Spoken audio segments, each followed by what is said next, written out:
and a very experienced person in the matters of not only diplomacy but also internet governance.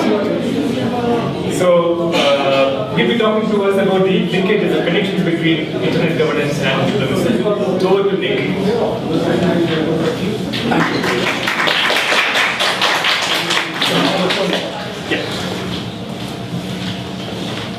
Good afternoon, all of you. That's been a good day, hasn't it? I learned a lot. Thank you for inviting me, but asking me to follow Ram Mohan is a bit unfair. I think Ram's a terrific speaker. I've known him for years. It's been my pleasure. But it's a bit tough to follow that. Can I start, therefore, by just stealing something he said? And that is essentially the theme of what I'm going to say to you, is that it should be incumbent upon all of us who are convinced that the multi-stakeholder model is the way to go and it's the most effective way for governments to take advantage of what the internet can offer, that it's incumbent upon us to persuade both our own governments and, where we can, those who do not agree with us, that their interests lie in this direction and not to follow the direction which is offered by some others who want to be controlling from a central government standpoint. So that's a bit ad lib. Nobody's given me one of those magic machines, aha, it's coming, to make it work. Yeah. Does it work? It works, so this next one. So that one says next. Goody, okay. So I'm Nick Thorne, career diplomat. Last 5 years of my diplomatic career were as ambassador to the UN in Geneva, so I was involved in all this WSIS stuff. When I retired from Geneva, I was recruited by ICANN to be the CEO's international relations advisor. And I did that for 3 years until there was a change of CEO and I, along with some others, left. But it was a good experience, and it means I've been both on the inside, if you like, and out. So let's talk a little bit about diplomacy, and let's define what diplomacy is all about. I've put here the sort of rather pompous stuff of legitimate pursuit of national interests and resolving conflicts. Yeah. But the point there is that diplomacy is seen by governments as their way of dealing with problems. And in the early 2000s, when ICANN, end of 1990s, when ICANN was set up, a number of governments started scratching their heads and saying, hey, this is a bit of a problem. Between us, I will say it's because most of them did not understand it. And the same remains true, that the internet frightens a lot of people in government because they can't stand up and give speeches about it. But they were worried. And why were they worried? Well, because as time has gone by, and it's truer now, 15 years later, than it was then, that the internet has become an absolutely vital part of national infrastructure in just about every country on earth. And it worries governments that they can't control it. It worries them even more that somebody else might control it. So ICANN was created. You can read what it says up there, at least I hope you can.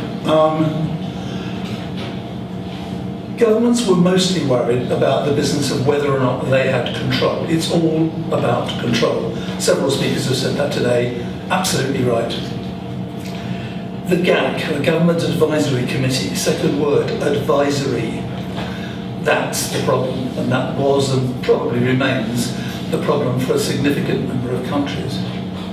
I don't want to be overly critical of the GAC, but it's worth remembering that I think this is still the case. Certainly in my time, there wasn't a single diplomat on the GAC. They were guys who came from technical ministries who knew about the internet and who knew about ICANN, and in parentheses, I would say, went for several quite interesting jollies around the world each year. But they weren't actually diplomats, and the reason I'm saying that is they didn't have an overview of what was actually in their country's national interest. So they tended to look at things from a rather narrow focus.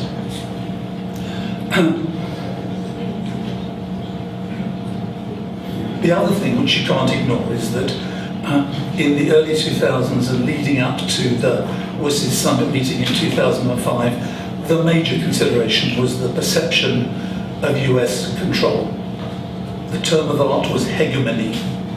Nice big word. And so governments started to get twitchy. A lot of this, again, I go back to the word, they didn't understand what was actually going on. They became twitchy, and there were some in various different parts of the UN family, particularly the ITU,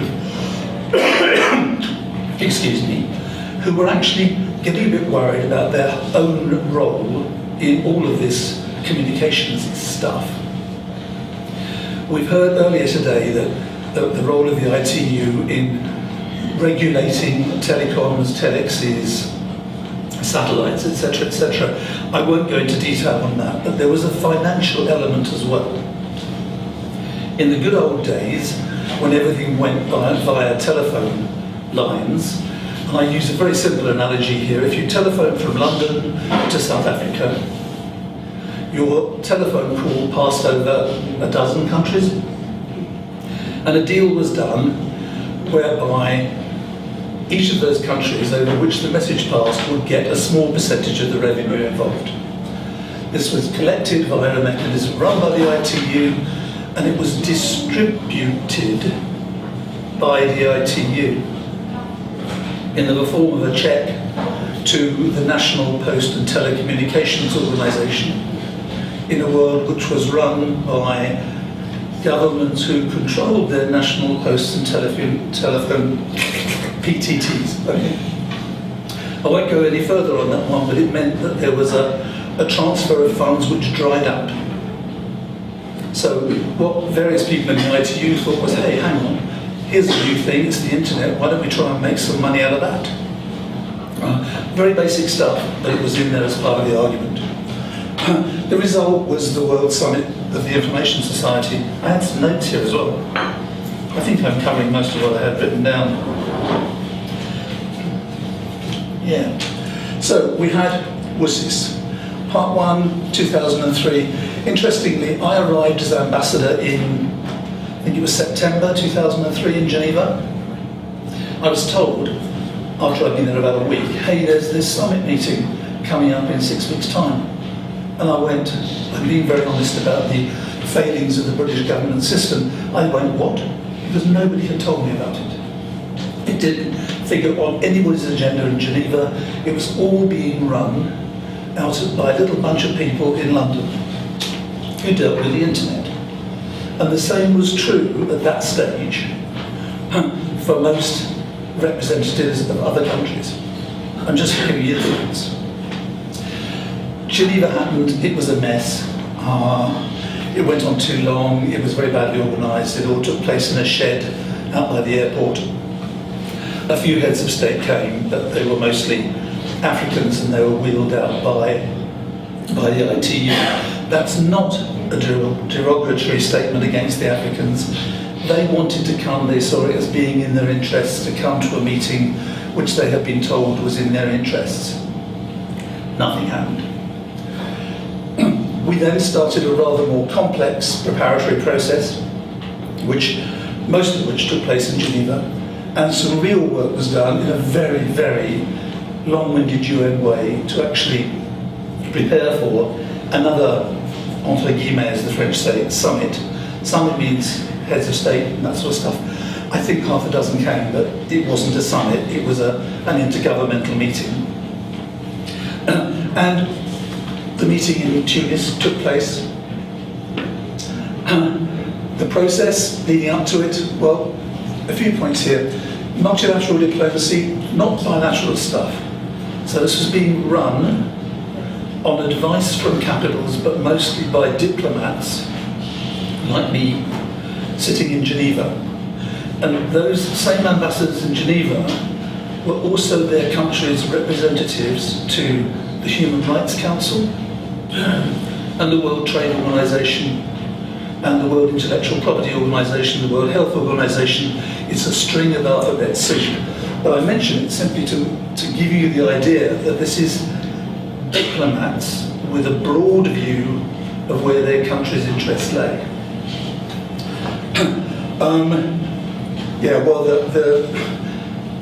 The concern about the UN, and again I'm being very blunt, is that in every area other than the Security Council, where there is a veto as we all know, every other area has a built-in majority known as the G77.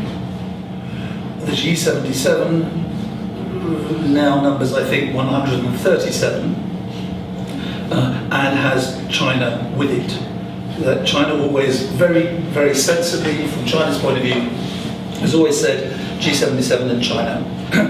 But that means that you've got 137 odd countries among 192, so you know which way the decision is going to go if it comes to any sort of voting or any sort of power play.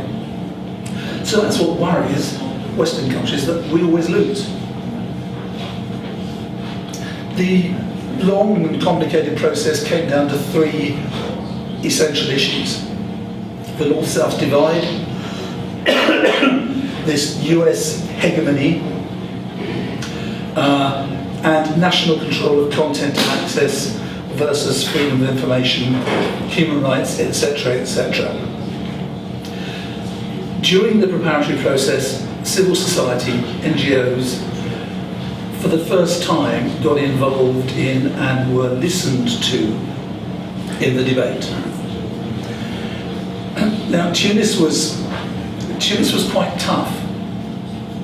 I would argue that it was a diplomatic success because what came out of it was to the benefit of the multi-stakeholder system, and it took a bunch of diplomats to get around the table, smoke-filled room, actually, literally. I think it was 9 people in there, and I was one of them. I happened to be representing the whole of the EU under the rotating presidency system. But it wasn't a dirty deal. It was a deal, and it stuck. What came out of it? Well, first of all, a confirmation of the multi-stakeholder system, if you like, which lasted it's lasted until now. It certainly lasted until the 10-year review last December. The IGF was created. The IGF was a great compromise, the Internet Governance Forum. People like me agreed to it really quite kicking and screaming. I was saying that the last thing in the world we want is another talking shop. I can hear myself saying it, but I went along with it because it was a place where everybody would have a voice. And it was agreed that civil society would have a voice as well. So I could leave the room and not get beaten up by all those NGOs who were standing outside waiting for me. That, by the way, doesn't always apply to some other countries, but it certainly did to the UK. And the key, the core of the last piece in the jigsaw was recognition among the countries who were present at Tunis that the US hand on the tiller, the rudder of the internet through the IANA process was benign. In other words, they never made use of the Department of Commerce's control over what goes into the root of the internet. And that was accepted, and on we went. We had a package, and it was a success which lasted for 10 years. Then along came this geezer. I'm not going to say anything about Mr. Snowden. I've put a Mr. in front of his name. But what Snowden did was not directly related to the IANA process at all, or indeed to governance of the internet, but it did undermine that word benign. And I think we all recognise that. And the US government did, and without drawing an exact link, in 2014 they announced that they were going to internationalise the oversight of the IANA process. So That's where we stood, 2014. Coming towards us at the end of 2015 was the WSIS Plus 10 review. And of course, ICANN was given the job of negotiating the successor to the so-called IANA agreement, and being ICANN, bless its heart. And by the way, if one's comparing it to the UN, it's a damn sight faster, excuse my language, but it's quicker normally than the UN ever is. But it took its time, and we eventually got there, and I think bottom element on this slide, or bottom bullet, is that multi-stakeholder ICANN successfully negotiated an internationalized successor to the IANA mechanism. Now that's a big success, and because it was played cleverly by representatives of ICANN and by some government representatives in the lead up to the WSIS Plus 10 meeting last December, I was there with an ISOC hat on. That meeting was frankly a bit of a non-event. The IGF, which had been seen as a bit of a keystone, was reaffirmed for another 10 years. Well, there's one sort of small thing which I mentioned just in case anyone is watching closely. The positioning of the IGF Secretariat moved from Geneva to New York. And for the cognoscenti, for those who watch these things closely, that means we are by no means away from difficulties yet. The concept of some governments wanting to get diplomacy involved with internet governance, or the UN involved with internet governance, has not gone away. But so far, so good. What's next? Well, I've just said that some governments maintain their concerns, and they've got some legitimate concerns. Child pornography, fraud, all this business of we were discussing this over lunch, the Internet of Things, RFID chips going into your milk bottle, not the bottle, but the Tetra Pak carton, going into your refrigerator, all those little gizmos being used to gang up as a DDoS active element to attack heaven knows what. I haven't thought about it, but then I wouldn't because I'm just Nick Thorne. But I think quite a lot of people haven't really thought about that element of the Internet of Things and what it means. Governments will be, with some legitimacy in my view, concerned about that. Are end users properly represented? I'm going to put in a plug here.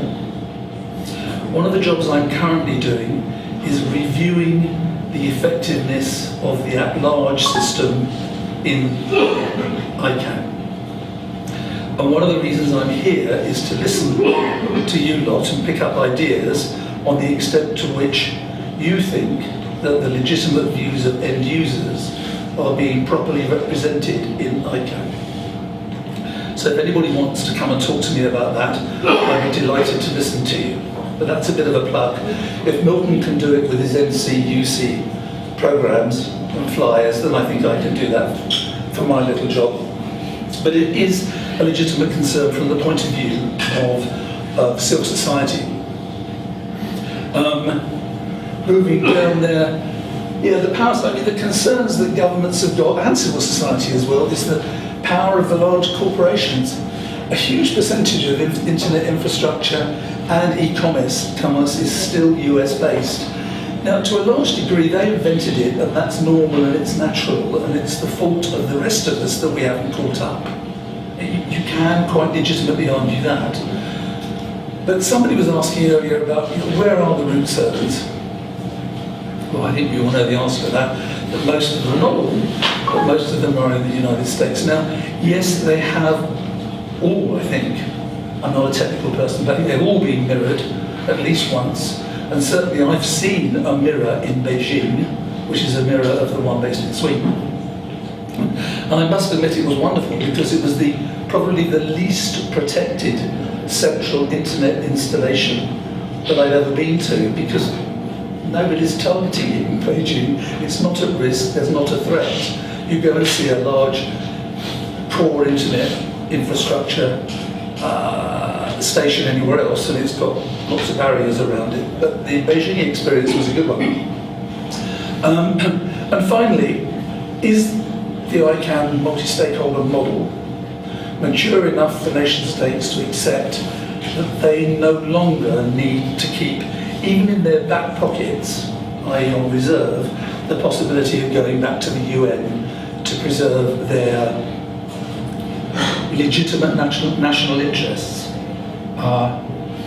I'd like to think that with the negotiation of the IANA succession agreement, ICANN has taken a real step forward. But I think I close by going back a little bit to what Graham was saying earlier. There are governments out there which have learned to live with the multi-stakeholder system. India is one of them. I was talking to Dr. Govind earlier that I've personally watched India in the UN come round from being really quite difficult on the subject of multi-stakeholderism to being, if not the strongest supporter, certainly a supporter of the system. And that has been very important in terms of the way in which the UN works. India is an extraordinarily important player in the UN. But we all need to make sure that the governments that we know and that we talk to are aware of the benefits of multi-stakeholderism. And we need to keep them on our side, because we might, one of these days, need them again in a WSIS type situation. Thank you. I'll close on that. Happy to take any questions.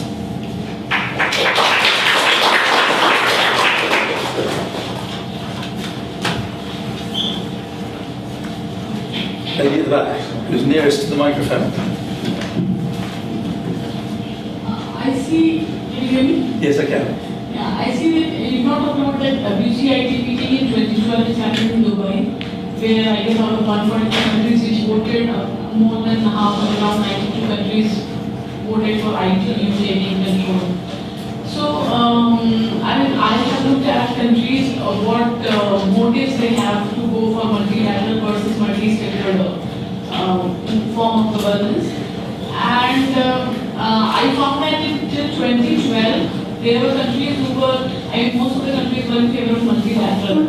And then between 2012 to 2016, whatever happened, now most of the countries, like for example, India was not ready for multi-stakeholder at that time, but now India is. India between bench for multi-stakeholder and then said multi-stakeholder for everything else, but multilateral for national concerns or national security concerns. Similarly, I guess Brazil also went from multilateral, initially insisting on multilateral, to multi-stakeholder now. Sorry, can I just interrupt you? You mean, okay, multi-stakeholder now. All right, I got you. Go on, carry on. Yeah. So I wanted to understand that between 2012 to 2016, were there diplomatic initiatives taken by a few countries which have tilted countries who wanted multilateral earlier to multi-stakeholder now? And if that has happened, can we really talk about internet governance sans diplomacy? Okay, let me try and deal with that one. It's quite a complex question, but I think I can give you a reasonably straight answer.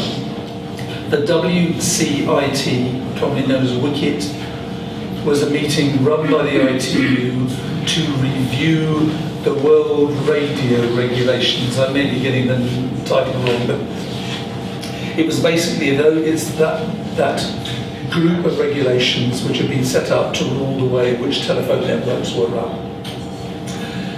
There was a preparatory process to that meeting, during which a bunch of countries, not just Western countries, said, hang about, we do not want to see this as a backdoor move to exert ITU multilateral control over the internet. There were, quite literally, it was fairly crass, it was fairly obvious, that certain countries were trying to put a few paragraphs into the radio regulations which would essentially have brought the internet under control of those regulations and under a multilateral, I'm sorry, I'm getting my allocations mixed up. It was a fairly crass attempt. There was one of the better organised defence deployments lined up against it. I was at Wicket in Dubai, and it was actually rather easier, mainly because it wasn't a very clever campaign to do it. As I say, it was a bit crass. It was quite easy we couldn't stop the vote. It was one of these systems where if you got certain countries who decide they really want to go in one direction, they can normally take a majority of the G77 with them.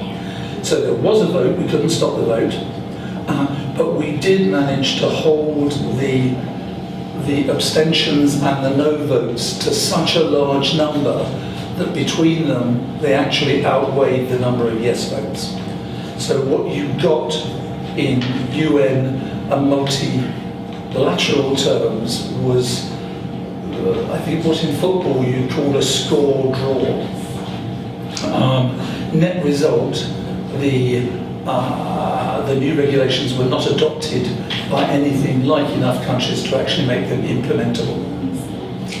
And I think that it was that decision and that last stand-off on this issue that actually convinced those who thought that they could get multilateral control of the internet to, if not give up, at least to pull back and stop trying hard. We were waiting for them to try again last Christmas in the UN in New York. And again, it was a half-hearted campaign. Some of this is affected by the number of important countries who have moved to accept multi-stakeholderism, amongst them, as you rightly say, India and Brazil. So, my name is Shivendu. So my question for you is that how far IGF will go on renewing, and when all will be multi-stakeholder of ICANN model will be accepted fully and finally? Okay, well, part one of that is it's been renewed for 10 years. I don't think there's much time. I mean, people will try and kill it because there are several governments, for a variety of reasons, who don't like the idea of giving a voice to civil society. And there are a number of civil society organisations who don't play the game, who will insist upon standing up in a meeting about the internet and attacking certain countries on issues which are not directly related to the internet. Now, it's very difficult to control. You can't control civil society, particularly on issues like human rights. But it does make life difficult for those if you like, sensible diplomats who are trying to actually maintain an even playing field and move things along in the right direction. But leaving that aside, and I think it is controllable, if only through having to live with it, then we've got another 10 years of the IGF. So I don't think that's a problem. When will multi-stakeholderism be accepted? I think we've moved a really long way in the last 10 years since Tunis. It was on the edge in Tunis. It really was. That was the more one looks back at it, the more there's an old club of us ambassadors who meet and drink whiskey every now and again. That's the voice. To talk about this, but it was quite a close run thing. Now I think we're much closer. There will always be opposition from countries who don't like the idea of civil society having as strong a voice as civil society wants. But I think we're in fairly good shape at the moment.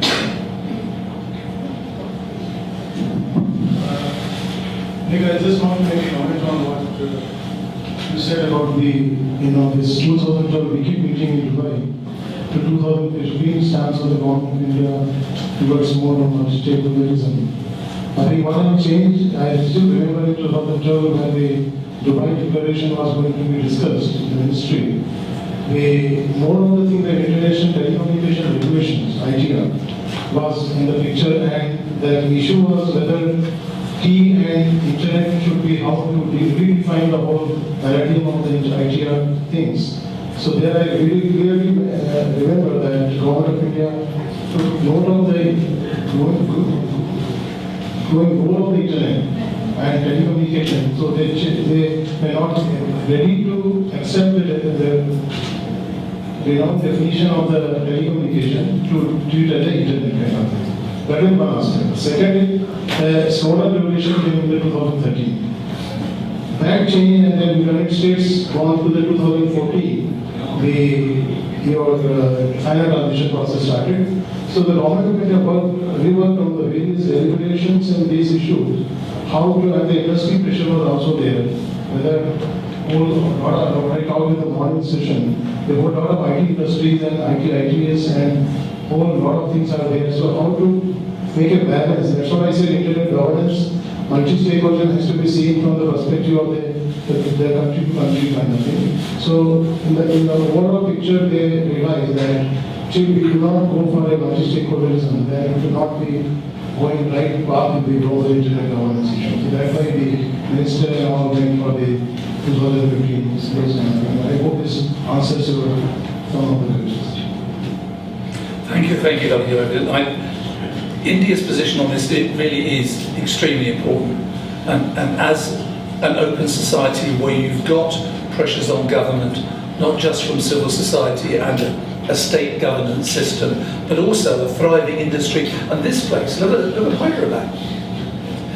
It's in India's interest to pursue the benefits of a free and open internet. And the best way of guaranteeing that is a multi-stakeholder system. I should have just one other thought, though, that it really is important that ICANN keeps its eye on this particular wall, because the balance issue is very important.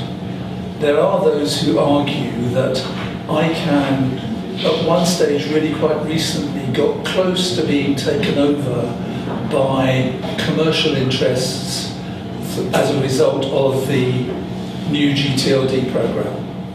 Now, I'm not taking sides, I'm standing up here trying to be a teacher like the rest of the speakers, but that argument resonates pretty strongly with me, and I think one only has to go to an ICANN meeting now.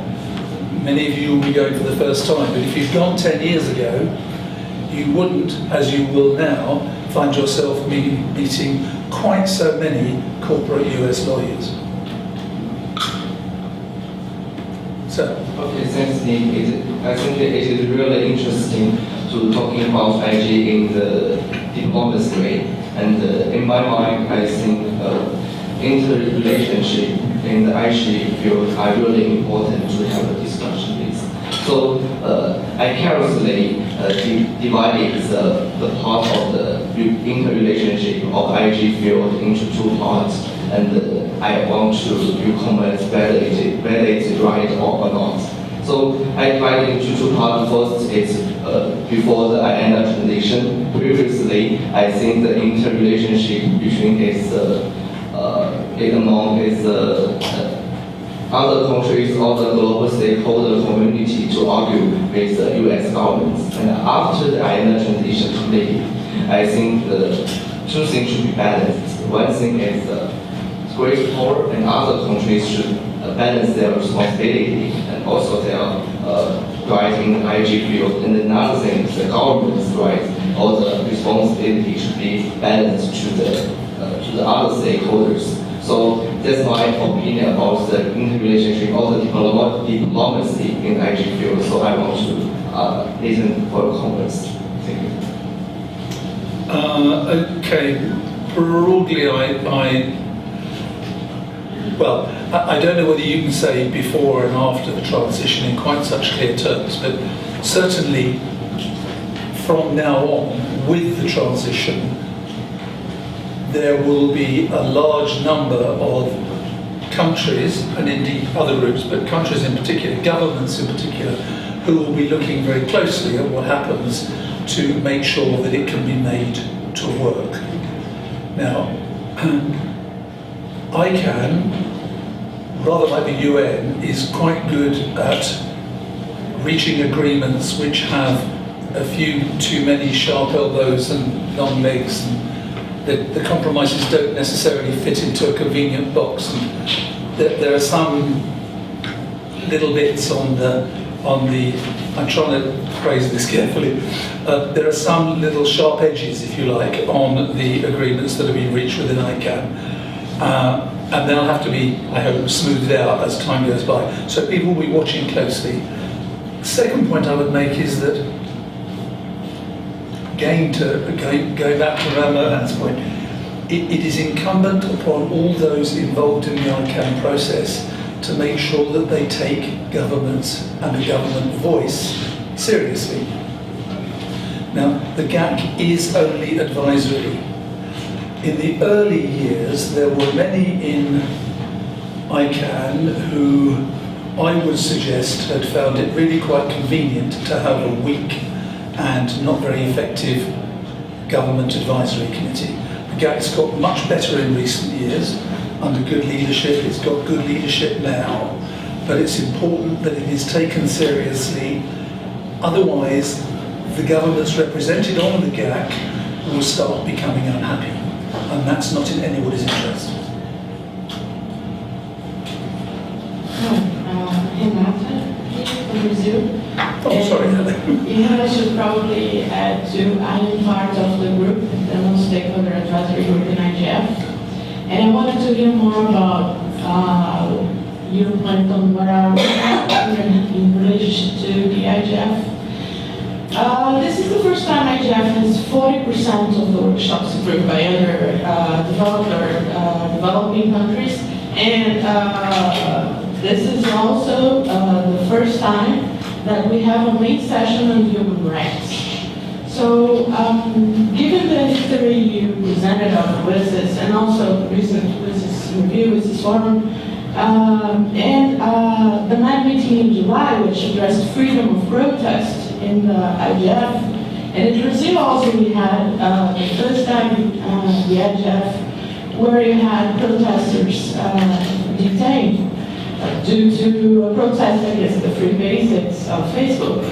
I tend to imagine that the expectations for the IGF in Mexico are a bit different from what you picture on civil society engagement. It seems that civil society is dialoguing with technical and governments and driving policy related to internet. I would like to hear one of your views about this. Thank you. So at the IGF in Brazil, you locked up some civil society protesters? Yeah, they put up a banner against Facebook. Oh, okay. This is, how many years ago? This is 2009, wasn't it? Last year. Oh, sorry, the last, excuse me, I was at the first one, I wasn't at the last one.